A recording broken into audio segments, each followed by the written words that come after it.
Hello, good morning, good afternoon, welcome. I'm very pleased to be joined by Drazen Maloca and Lennart Kluge, who both represent the Austrian Advantage Austria, the Austrian Chamber of Commerce in Santiago, which is part of the Embassy of Austria there in Chile. So welcome Maloca and Drazen, and welcome Lennart.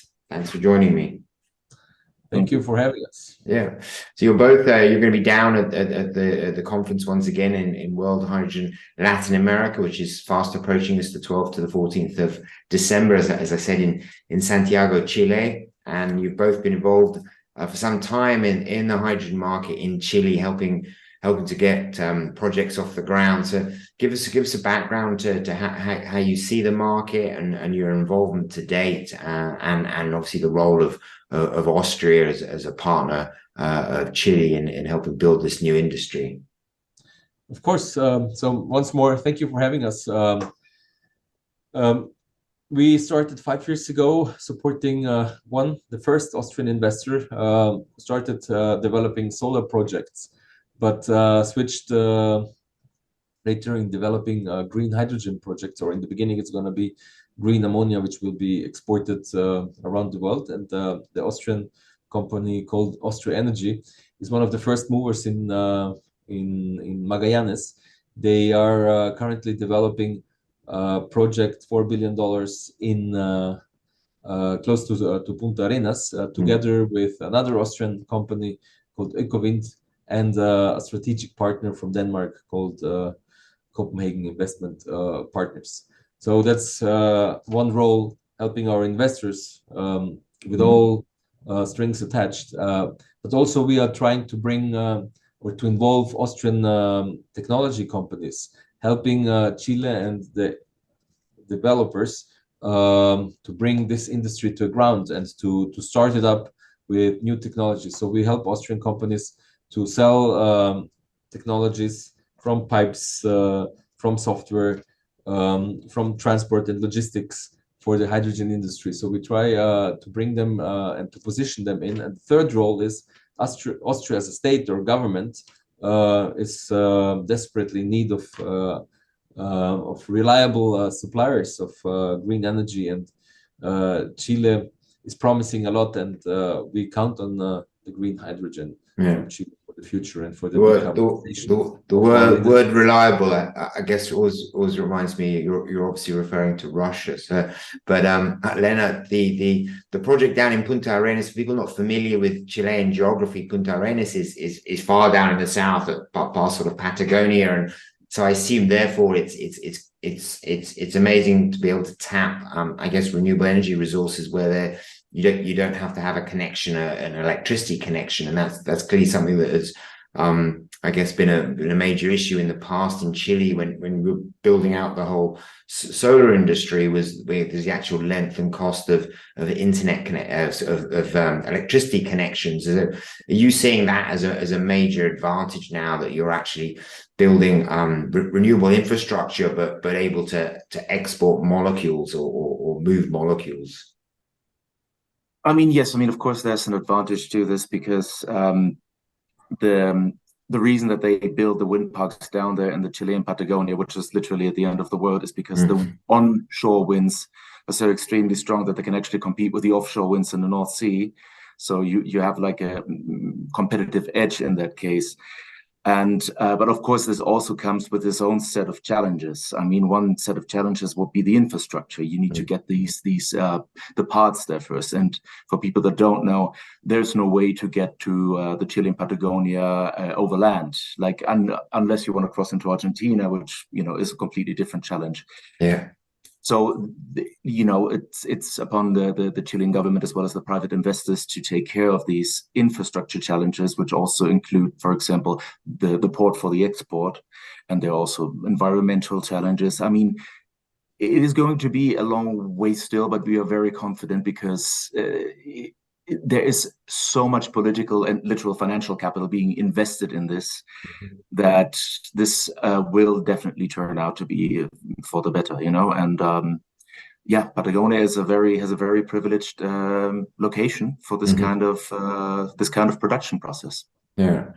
I mean, it's certainly going to be a long project, a long development cycle, as you mentioned. Absolutely. Yeah, it's a long way away, but you're tapping some amazing wind resource, but you clearly need to build major infrastructure, and obviously $4 billion is a huge amount of money, but there's also more projects scheduled for happening down in that region. And I mean, in terms of the challenges, I guess, I mean, you mentioned CIP were involved, and they're clearly a pioneer and early mover in clean energy infrastructure and a solid partner.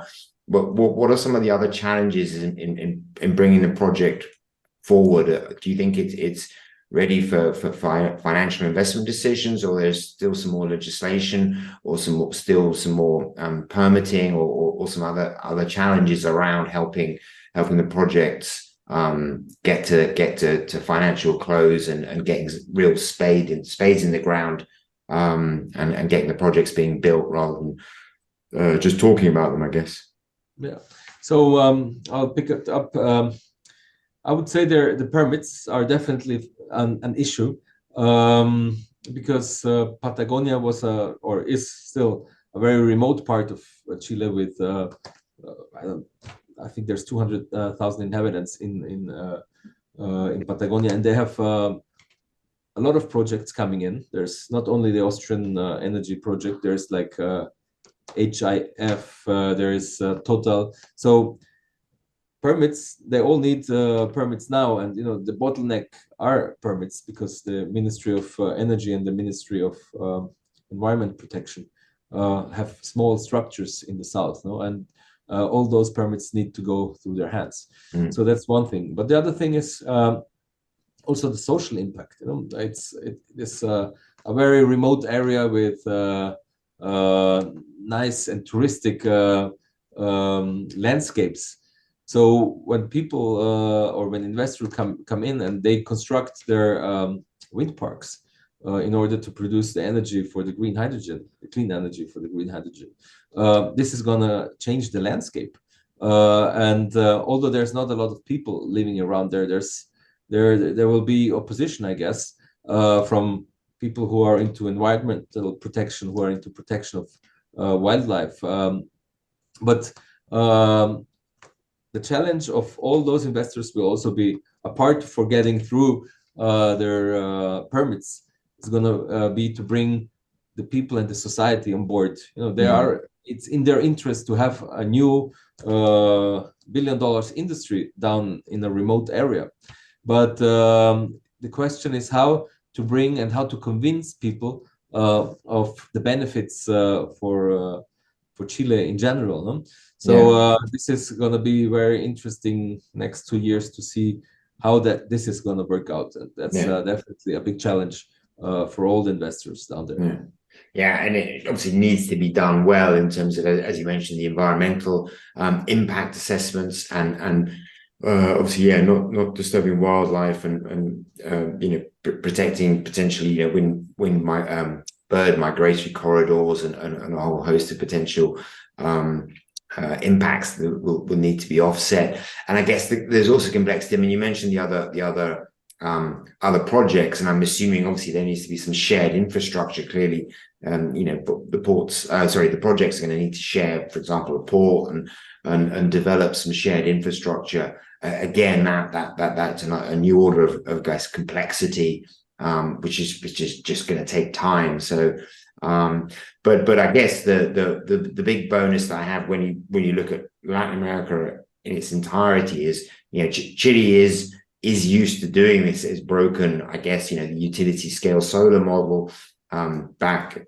sort of 10 years ago, and it's been a pioneer in clean energy infrastructure in that way. So I'm very much looking forward to Chile playing a pioneering role in this industry and helping to maybe set some blueprints which will be followed in other countries. You mentioned obviously Argentina and obviously going further north into Brazil as well.